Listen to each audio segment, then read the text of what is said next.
El Evangelio está tomado de San Marcos.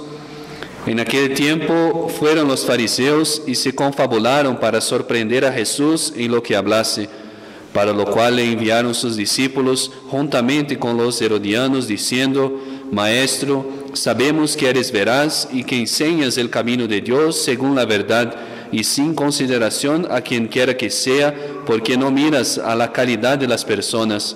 Dinos pues, ¿qué te parece? ¿Es lícito pagar el tributo al César o no? Mas Jesús, conociendo su perversidad, repuso: ¿Por qué me tentáis, hipócritas? Mostradme la moneda del tributo. Y ellos le ofrecieron un denario. Díjoles entonces Jesús: ¿De quién es esta figura e inscripción? Y al responderle ellos: del César.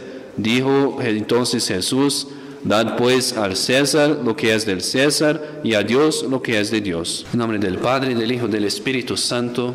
Amén. Estimados fieles, el último domingo pasado, 14 de octubre, el Papa Francisco ha declarado santos a 7 personas, entre los cuales el principal de ellos fue el Papa Pablo VI. Y, si no bastara, justamente mañana, 22 de octubre, la Iglesia Oficial celebra por 4ª vez la fiesta de Juan Pablo II, otra canonización del Papa Francisco. Nuestra congregación ha emitido una nota respecto al acto del domingo pasado, y yo quería aprovechar un poco ese sermón para tratar un poco del tema de los nuevos procesos de canonización. Primero, cómo la Iglesia ha cuidado en su historia, en la tradición, de los procesos de canonización. Hasta el siglo X, los procesos eran más bien de carácter, digámoslo así, popular, pero claro, con aprobación después de los obispos y del Santo Padre, del Papa. Pero justamente para evitar los abusos, el Papa Alejandro, en 1170, reservó para sí, para el Papa, para el Santo Padre, el derecho de declarar santo, declarar que una persona es santa. A partir de ahí, los procesos de canonización se fueron haciendo cada vez más precisos, más rigurosos, tanto que en el Código de Derecho Canónico, promulgado por el Papa Benedicto XV, código que ya lo preparó San Pío X, pero que fue promulgado bajo Benedicto XV, trae toda una estructura jurídica muy minuciosa para dirigir un trámite de canonización, cómo una persona puede ser declarada santa por la Iglesia. El proceso, tal como define el derecho canónico de Benedicto XV, cuenta con varios expertos, muchos trámites para garantizar sobre todo la imparcialidad del juicio y una guía constante del Papa o de sus delegados directos. Aunque fuera el obispo que presentaba el postulante para la causa de santidad, era Roma que tomaba en sus manos el juicio. Dice el Código de Derecho Canónico, en el primer canon que trata de la canonización: las causas de beatificación de los siervos de Dios y de canonización de los beatos están reservadas exclusivamente al juicio de la Santa Sede. Los pasos del proceso, que debería empezar por lo menos 5 años después de la muerte del candidato, del presunto beato, eran los siguientes, para resumir: análisis de los escritos, sean publicados o no publicados, elaboración de un proceso informativo, verificación de que no se permitió un culto público antes de la beatificación o canonización, proceso apostólico, examen de la validez del proceso, comprobación de la heroicidad de virtudes o de la realidad del martirio. Sea un confesor, heroicidad de virtudes; un mártir, comprobación del verdadero martirio. Y cuando llegaba a ese punto, a partir de aquí el Papa ya podía declarar, si comprobaban todos esos trámites, ya podía declarar el candidato venerable.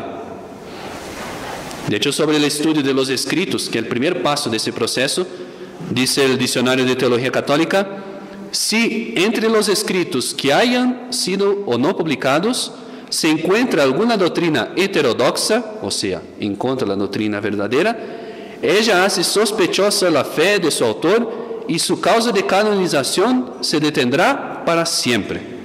Si hay alguna cosa que hace dudar de la ortodoxia del presunto beato, se cierra el proceso y no se abre nunca más. Después de todas esas minuciosas investigaciones, se procedía a la comprobación de los milagros. 2 milagros para hacer beato. Si tuviera 2 milagros comprobados, beato. Como de hecho, la mayoría de los casos de milagros solían ser curaciones atribuidas a los santos. El estudio implicaba médicos, peritos, que deberían comprobar que el hecho era una verdadera curación y no solamente un cambio en el organismo, una cosa natural, que esta curación fue completa, o sea, que la enfermedad no se volvió a aparecer, fue verdadera curación, y de modo sobrenatural, una cosa que el organismo no podría hacer por sí mismo, de ese modo. Extirpación del mal y de modo sobrenatural. Si se comprobaba esa posibilidad de que la curación se pudiera dar de alguna forma natural, por más que complicado, difícil o extraordinaria, ese hecho no servía para milagro, para beatificar a alguna persona o canonizarla. Ahí sí, si se comprobaba la realidad de un verdadero milagro atribuido al santo, el Papa podría beatificarlo, y si hubiera después retomado el proceso y comprobado más otros 2 milagros, se podría canonizarlo, declarar santo, que está en el cielo. Pues bien, todo este hermoso y minucioso proceso dirigido por el Santo Padre en persona o por sus delegados directos, hizo unánime entre los teólogos que la sentencia de un proceso de canonización implicaba la infalibilidad papal. O sea, el Papa no se podría equivocar al declarar que una persona es santa y que está en el cielo. Es más, dice Santo Tomás de Aquino, como el honor que tributamos a los santos es cierta profesión de fe por la que creemos en la gloria de los santos, hay que creer piadosamente que tampoco en esto puede errar el juicio de la Iglesia. Dicen los teólogos que si el Papa declara un santo en ese proceso, como lo hizo siempre la Santa Iglesia, no se puede equivocar. Es santo y yo puedo profesar con fe que está en el cielo.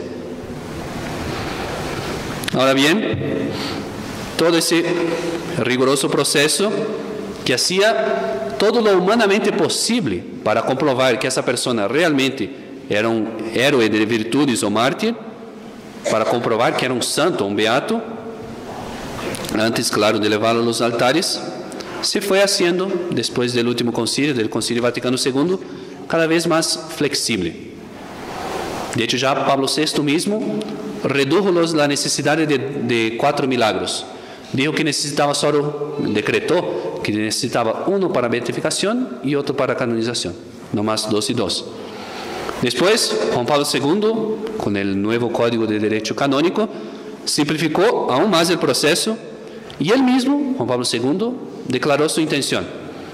Nos ha parecido, escribe el Papa, oportuno revisar la forma y procedimiento de instrucción de las causas y estructurar la misma congregación para las causas de los santos, de tal manera que queden satisfechas las exigencias de los peritos y deseos de nuestros hermanos en el episcopado, colegialidad, quienes varias veces solicitaron la simplificación de las normas, salvaguardando naturalmente la solidez de las investigaciones en un asunto de tanta importancia.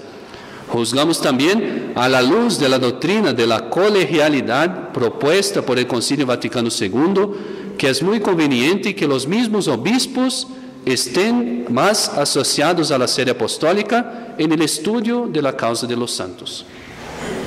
De hecho, el proceso nuevo de canonización ya no es tan riguroso. Se analizan, por ejemplo, solo los escritos publicados, no los escritos particulares. Y ese papel principal que pone en manos de los obispos, Juan Pablo II, hace un poco dudar, con razón, de la imparcialidad del proceso. Imagínense ustedes que obispo no iba a querer que se hubiera declarado un santo en su diócesis. Y el proceso está en sus manos, para que él lleve el proceso. Toda esa simplificación hizo de hecho que se multiplicaron las canonizaciones. Y ya que no fuera algo tan extraordinario en la iglesia, era algo solemne extraordinario en la iglesia tradicional, con todo el proceso que implicaba. Ahora con ese proceso más simple, no tanto. De hecho, hasta Pío XII se habían canonizado en la historia de la iglesia 215 personas. Hay otros santos de los primorios de la iglesia, sí, pero canonizaciones 215, hasta Pío XII. Y desde Juan XXIII hasta el Papa actual ya son 621 canonizaciones, más que el triple.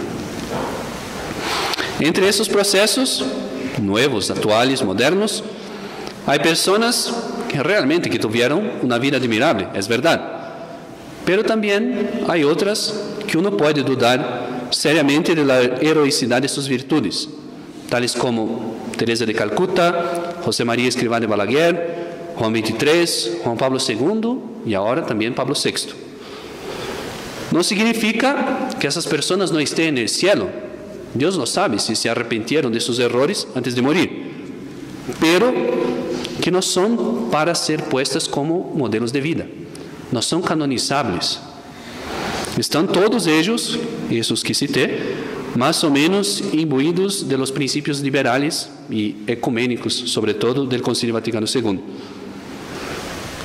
Y eso hace prever un poco qué quieren las autoridades actuales con declarar santos, tantas personas, y esas personas en particular, esos papas, quieren canonizar el Concilio Vaticano II.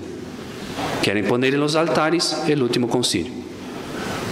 De hecho, todo lo que sale de la nueva jerarquía son principios, infelizmente hay que decírselo, de una iglesia distinta. La misa nueva ya no es el santo sacrificio, parece más una cena protestante. La confesión es una especie de desahogo. El bautismo no es el lavado del pecado original, sino la simple entrada del alma en la comunidad. La extremaunción pasa a ser solo la unción de enfermos. El derecho canónico ha cambiado, las órdenes religiosas se renovaron, el exorcismo fue cambiado, las realidades post-muerte se desacreditan. Ya no se busca el reino de Dios en la tierra, sino ese nuevo humanismo de sabor masón y protestante. Dice el comunicado de nuestra Congregación de la Fraternidad sobre la canonización de Pablo VI: estas beatificaciones y canonizaciones recientes, según un procedimiento acelerado, dejan de lado la sabiduría de las normas seculares de la Iglesia. ¿Acaso no tienen como objetivo más bien canonizar los papas del Concilio Vaticano II antes que constatar la heroicidad de sus virtudes teologales? Quieren, de hecho, canonizar el concilio. Y por eso, lógicamente, tienen que elevar a los altares a Pablo VI. Fue él quien clausuró el concilio y fue él quien dio impulsos a muchas de las reformas, especialmente la Santa Misa. La nueva misa fue promulgada bajo Pablo VI. Decía ese Papa Pablo VI, al final del concilio: vosotros, humanistas modernos, que renunciáis a la trascendencia de las cosas supremas, conferidle siquiera este mérito y reconoced nuestro nuevo humanismo. Esas palabras pueden resumir el Concilio Vaticano II. Reconoced nuestro nuevo humanismo, dice el Papa. También nosotros, y más que nadie, somos promotores del hombre. Palabras de Pablo VI. Nosotros católicos, en contraposición, podemos decir: nosotros somos promotores de Dios, del reinado de nuestro Señor Jesucristo, de la Iglesia, de la Santa Iglesia por él fundada. De hecho, queridos fieles, esa crisis actual es profunda. Ver todas esas reformas que se han hecho y que se van haciendo todavía y que promueven como modelos Personas que estuvieron todo el tiempo regidos por los principios liberales modernos, de hecho nos puede costar la aceptación nuestra. Pero recuerden también que las puertas del infierno no prevalecerán sobre la Iglesia de Cristo y que el Inmaculado Corazón de María ha de triunfar. Nos toca a nosotros vigilar primero para no caer en los mismos errores liberales modernos y rezar mucho para que, siguiendo las palabras de nuestro superior general en el comunicado, la Iglesia oficial no considere ya el tesoro de la tradición como un pesado fardo o un conjunto de antiguallas, sino más bien como la única vía posible para regenerarse a sí misma. Ave María Purísima. En nombre del Padre, del Hijo y del Espíritu Santo. Amén.